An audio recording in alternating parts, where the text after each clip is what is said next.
lake Bwana Yesu huko Bethlehemu lilikuwa ni jambo kubwa tena la kushangaza sana. Amezaliwa Masihi kwenye holi lile la ng'ombe. Watu wengi walikusanyika kwenda kumshangaa. Japo ilitabiriwa kwamba Bwana atazaliwa na atakuja kama Masihi kukomboa ulimwengu. Japo ilitabiriwa kwamba Bwana atazaliwa na atakuja kama Masihi kukomboa ulimwengu. Yelele, kazaliwa Bwana Yesu. Yelele, tushangilie ukombozi. Yelele, kazaliwa Bwana Yesu. Yelele, tushangilie ukombozi. Japo ilitabiriwa kwamba Bwana atazaliwa na atakuja kama Masihi kukomboa ulimwengu.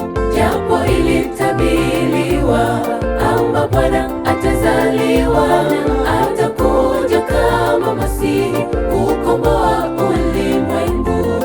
Yelele,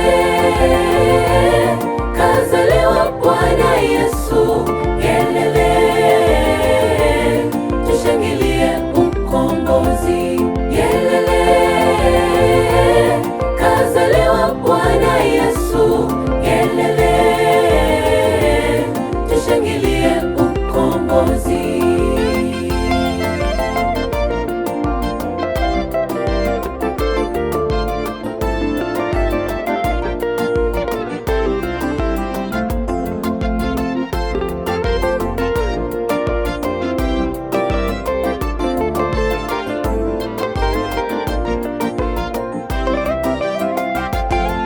Aliacha enzi juu, akakubali kujishusha chini, akaishi nasi pamoja kama mwana wa seremala.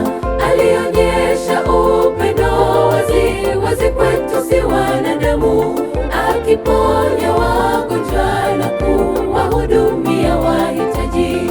Aliteswa kwa ajili yetu, hata kifo cha msalaba. Siku ya tatu kafufuka, kashinda kifo na mauti. Aliteswa kwa ajili yetu, hata kifo cha msalaba. Siku ya tatu kafufuka, kashinda kifo na mauti. Yelele, kazaliwa Bwana Yesu. Yelele, tushangilie ukombozi. Yelele, kazaliwa Bwana Yesu. Yelele, tushangilie ukombozi. Japo ilitabiriwa kwamba Bwana atazaliwa na atakuja kama Masihi kukomboa ulimwengu. Japo ilitabiriwa kwamba Bwana atazaliwa na atakuja kama Masihi kukomboa ulimwengu. Yelele, kazaliwa Bwana Yesu. Yelele, tushangilie ukombozi. Yelele,